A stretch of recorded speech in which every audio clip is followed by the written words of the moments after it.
এলোকে কাবার ধারে আধার চিরে চিনিস না কি রে। আসসালামু আলাইকুম ওয়া রাহমাতুল্লাহি তাআলা ওয়া বারাকাতুহু। আলহামদুলিল্লাহ ওয়া কাফা ওয়া সালামুন আলা ইবাদিহিল্লাযিনা ইসতাফা, আম্মা বা'দ। বাংলাদেশ দাওয়া সার্কেল কর্তৃক আয়োজিত সিরাতুন নবী সাল্লাল্লাহু আলাইহি ওয়াসাল্লাম উদযাপন উপলক্ষে জাতীয় ভিডিও বক্তব্য প্রতিযোগিতায় আমি একজন প্রতিযোগী হিসাবে আমার বক্তব্যের বিষয় নির্ধারণ করেছি মানব জাতির জন্য সর্বোত্তম আদর্শ হযরত মুহাম্মদ সাল্লাল্লাহু আলাইহি ওয়াসাল্লাম। নিখিল এই পৃথিবী যখন অন্ধকারের অতল গহ্বরে তিল তিল করে ডুবে যাচ্ছিল, তখন আলোর মশাল নিয়ে এই পৃথিবীতে আবির্ভূত হয়েছেন আমাদের প্রিয় নবী হযরত মুহাম্মদ সাল্লাল্লাহু আলাইহি ওয়াসাল্লাম, যার আদর্শ সর্বোত্তম আদর্শ। আল্লাহ রাব্বুল আলামিন রাসূল সাল্লাল্লাহু আলাইহি ওয়াসাল্লামের আদর্শ সম্পর্কে পবিত্র কোরআনের সূরা আহজাবের 21 নম্বর আয়াতে ইরশাদ করেন, আউযু বিল্লাহি মিনাশ শাইতানির রাজীম, লাকাদ কানা লাকুম ফি রাসূলিল্লাহি উসওয়াতুন হাসানাহ। আল্লাহ তাআলা বলেন, অবশ্যই তোমাদের জন্য প্রিয় নবী হযরত মুহাম্মদ সাল্লাল্লাহু আলাইহি ওয়াসাল্লামের জীবনে রয়েছে উত্তম আদর্শ। রাসূল সাল্লাল্লাহু আলাইহি সাল্লাম যে আমাদের জন্য সর্বোত্তম আদর্শ, এই সর্বোত্তম আদর্শ হওয়ার পিছনে তার যে গুণাবলীগুলো রয়েছে, আমি কয়েকটি গুণাবলী আপনাদের সামনে তুলে ধরার চেষ্টা করব। সর্বপ্রথম যেই গুণটি আল্লাহ রাসূল সাল্লাল্লাহু আলাইহি সাল্লামকে সর্বোত্তম আদর্শ হিসেবে চিহ্নিত করে, সেটি হলো তিনি ছিলেন সর্বোত্তম চরিত্রের অধিকারী। আইয়ামে জাহিলি সমাজে তিনি বেড়ে উঠেছেন। জাহিলি সমাজের কুসংস্কার, জাহিলিপনা, অশ্লীলতা সব কিছুকে ডিঙ্গিয়ে তিনি একজন আদর্শ মানুষ হিসেবে গড়ে উঠেছেন। আল্লাহ তাআলা তার চরিত্র সম্পর্কে পবিত্র কোরআনের সূরা কলমে স্পষ্ট ঘোষণা করেছেন, ইন্নাকা লা আলা খুলুকিন আযীম। হে রাসূল, নিশ্চয়ই আপনি সুমহান চরিত্রের উপর প্রতিষ্ঠিত।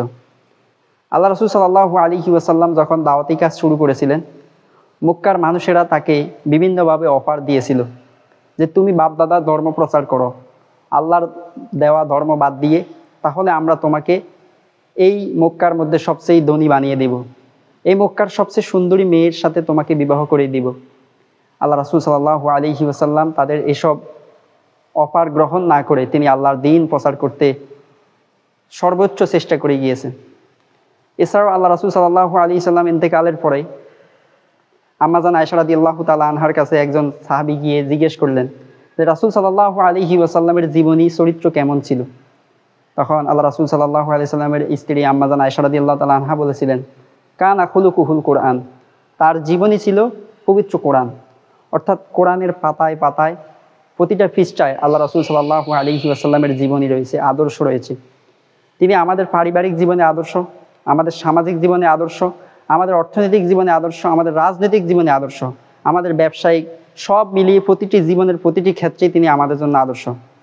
রাসূল সাল্লাল্লাহু আলাইহি সাল্লাম সর্বোত্তম আদর্শ হওয়ার জন্য দ্বিতীয় যে গুণাবলী তার মধ্যে ছিল, সেটি হলো আল্লাহ তাআলা তাকে পুরো পৃথিবীবাসীর জন্য একজন রহমত হিসেবে প্রেরণ করেছেন। আল্লাহ তাআলা বলেন, ওমা আরসালনাকা ইল্লা রাহমাতাল লিল আলামিন, যে আমি আপনাকে পাঠিয়েছি বিশ্ববাসীর জন্য রহমত।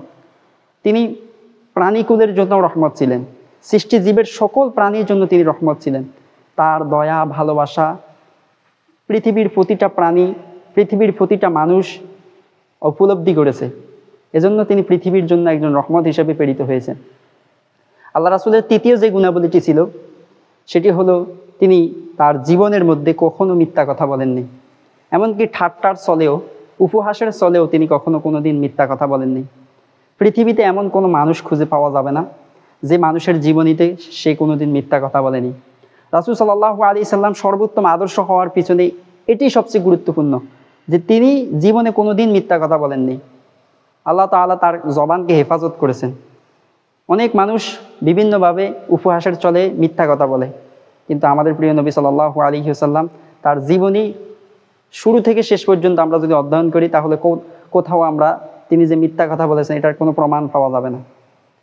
রাসূল সাল্লাল্লাহু আলাইহি সাল্লাম সর্বোত্তম আদর্শ হওয়ার জন্য তার যে গুণাবলী, চতুর্থ যে গুণাবলী ছিল, সেটি হলো তিনি ছিলেন দয়ার পরবশ। অর্থাৎ সবাইকে তিনি ক্ষমা করে দিয়েছেন। প্রতিশোধ পরায়ণ ছিলেন না। মক্কা বিজয়ের সময় মক্কার সকল মানুষরা যখন তার হাতের নাগালে ছিল, মক্কার সন্ত্রাসী গুন্ডা বাহিনী যখন তার হাতের নাগালে ছিল, তখন তিনি সবাইকে এক বাক্যে বলে দিয়েছে, লা তাসরিবা আলাইকুমুল ইয়াউম, আজকের এই দিনে আমি তোমাদেরকে ক্ষমা করে দিয়েছি, তোমাদের প্রতি আমার কোনো অভিযোগ নেই।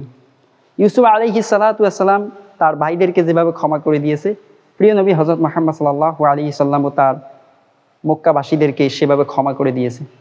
তিনি চাইলে সেদিন প্রতিশোধ নিতে পারতেন। এছাড়াও আমরা জানি তায়েফের ময়দানে আল্লাহ রাসূল সাল্লাল্লাহু আলাইহি সাল্লাম যখন দাওয়াতি কাজ করতে গিয়েছেন, তখন তায়েফবাসীরা তাকে রক্তাক্ত করে ফেলেছে।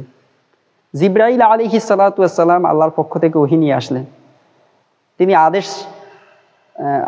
আল্লাহ রাসূলকে বলতেছেন যে আপনি শুধু একবার বলুন যে আমি এই পাহাড় দুই পাশ একসাথ করে তাদেরকে পৃথিবী থেকে ধ্বংস করে দিব। তখন আল্লাহ রাসূল সাল্লাল্লাহু আলাইহি সাল্লাম বললেন, না, তুমি তাদেরকে ধ্বংস করো না। হতে পারে তারা ঈমান গ্রহণ করবে না, কিন্তু তাদের পরবর্তী প্রজন্মে ইসলাম গ্রহণ করবে। তারা যদি ধ্বংস হয়ে যায়, আমি কার কাছে ইসলামের দাওয়াত পৌঁছে দিব। সুবহানাল্লাহ। অর্থাৎ রাসূল সাল্লাল্লাহু আলাইহি সাল্লাম তিনি অত্যন্ত দয়ালু মানুষ ছিলেন। রাসূল সাল্লাল্লাহু আলাইহি সাল্লামের যে পঞ্চম যে গুণাবলী ছিল, সেটি হলো তার জীবনের পূর্বের এবং পরের সকল গুনাহ আল্লাহ তাআলা ক্ষমা করে দিয়েছেন। সূরা ফাতহের 2 নম্বর আয়াতে আল্লাহ তাআলা বলেন, লিয়াগফিরা লাকাল্লাহু মা তাকাদ্দামা মিন যামবিকা ওয়া মা তাআখার। যে হে রাসূল, আপনার জীবনের শুরু এবং শেষ, পূর্বের এবং পরের সকল গুনাহ আমি ক্ষমা করে দিয়েছি। রাসূল সাল্লাল্লাহু আলাইহি সাল্লাম সর্বোত্তম আদর্শ হওয়ার জন্য রাসূলের যে ষষ্ঠ যে গুণাবলী ছিল, সেটি হলো তার জীবন আদর্শ গ্রহণ করলে, তার জীবন অনুসরণ করলে আল্লাহ তাআলা মানব জাতির জীবনের গুনাহ খাতা মাফ করে দিবেন। আল্লাহ তাআলা সূরা আলে ইমরানের মধ্যে বলেন, কুল ইন কুনতুম তুহিব্বুনাল্লাহা ফাত্তাবিউনি ইউহিব্বুকুমুল্লাহ ওয়া ইয়াগফির লাকুম যুনুবাকুম। হে রাসূল, আপনি বলুন, তারা যদি আল্লাহর ভালোবাসা পেতে চায়, তাহলে আপনি নবীকে যেন অনুসরণ করে। আর আপনি নবীকে যদি তারা অনুসরণ করে, তাহলেই আমি তাদের জীবনের সকল গুনাহ খাতা মাফ করে দিব। রাসূল সাল্লাল্লাহু আলাইহি সাল্লাম আমাদের সর্বোত্তম আদর্শ, যে তার আদর্শ গ্রহণ করলে আমরা জীবনে আমাদের যে অন্যায় অপরাধগুলো আছে আল্লাহ তাআলা সেটা ক্ষমা করে দিবেন। ষষ্ঠতে আল্লাহ রাসূলের যে গুণাবলীটি ছিল, সেটি হলো যে তিনি যুদ্ধবন্দীদের সাথেও উত্তম আচরণ করতেন। মক্কা বিজয়ের বদর যুদ্ধের পরে যখন 70 জন বন্দী হলো, মুসলমানরা তাদের সাথে উত্তম আচরণ করেছে। রাসূল সাল্লাল্লাহু আলাইহি সাল্লাম তাদের থেকে প্রতিশোধ না নিয়ে তাদেরকে বলছে যে তোমরা আমাদের এই মুসলমানদেরকে দ্বীন শিক্ষার মাধ্যমে মুক্তিপণ হিসাবে তোমরা মুক্ত হও। আল্লাহ রাসূল সাল্লাল্লাহু আলাইহি সাল্লাম বন্দীদের সাথে অত্যন্ত ভালো আচরণ করেছেন। আল্লাহ রাসূল সাল্লাল্লাহু আলাইহি সাল্লামের সর্বোত্তম যে আদর্শ, সেটি তার যে সপ্তম গুণাবলী ছিল, সেটি হলো তিনি সবাইকে শ্রদ্ধা করতেন, সবাইকে সালাম দিতেন। মক্কার মানুষেরা তাকে গণক, কবি বিভিন্নভাবে গালিগালাজ করত, কিন্তু তিনি কখনোই সে সকল গালির বিনিময়ে তাদেরকে গালিয়ে দিতেন না। আল্লাহ তাআলা বলেন, ওয়াইজা খাতাবাহুমুল জাহিলুনা ক্বালু সালামা। যখন কাফেররা মুশরিকরা তাকে গালি দিত, তখন তিনি তাদের গালির বিনিময়ে তাদেরকে সালাম দিতেন। সুবহানাল্লাহ। অর্থাৎ আল্লাহ রাসূল সাল্লাল্লাহু আলাইহি সাল্লাম যে সর্বোত্তম আদর্শ, এই আদর্শ শুধু মুসলিমরাই বিশ্বাস করে না, এটা ইহুদি, খ্রিস্টান, বড় বড় ইহুদি পণ্ডিতরা, খ্রিস্টান পাদ্রীরা পর্যন্ত বিশ্বাস করত। পৃথিবীর একজন খ্রিস্টান পাদ্রী ছিলেন, খ্রিস্টান ব্যক্তি ছিলেন, যার নাম হলো মাইকেল এইচ হার্ট। যিনি তার 100 বইয়ের মধ্যে লিখেছেন যে পৃথিবীর বিশ্ব কাঁপানো 100 মনীষীর মধ্যে আমাদের প্রিয় নবী হযরত মুহাম্মদ সাল্লাল্লাহু আলাইহি সাল্লামের নামকে তিনি সবার আগে দিয়েছেন। এর একটাই কারণ ছিল যে তিনি সর্বোত্তম আদর্শের অধিকারী, তার চরিত্র ছিল সর্বোত্তম। রাসূল সাল্লাল্লাহু আলাইহি ওয়াসাল্লাম সম্পর্কে ইংল্যান্ডের যে ব্রিটিশ মিউজিয়াম রয়েছে, সেখানে ওই ব্রিটিশ মিউজিয়ামের প্রবেশ মুখে খুব সুন্দর করে একটি ইংরেজি বাক্য লেখা আছে। সেখানে লেখা আছে, as a father, as a teacher, as a law giver, as a law maker, as a reformer of the society, Muhammad is the superman of the world. অর্থাৎ মুহাম্মদ সাল্লাল্লাহু আলাইহি ওয়াসাল্লাম পিতা হিসেবে, স্বামী হিসেবে, তিনি সমাজ সংস্কারক হিসেবে সব কিছুতে তিনি ছিলেন একজন সুপারম্যান। তার আদর্শ আমাদের জন্য অনুকরণীয়।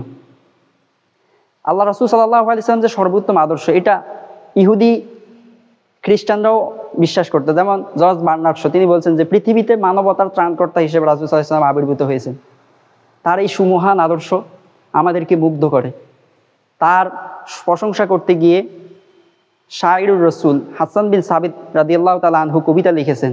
তিনি বলেছেন, ওয়াকাল আল্লাহু কদ আরসালতু আবদান ইয়াকুলুল হাক্ক ইন্না ফাআল বালাউ হাজাউতা মুবারাকান রব্বি।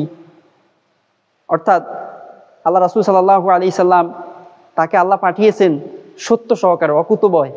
তিনি সত্য বলতে কখনোই ভুল করতেন না।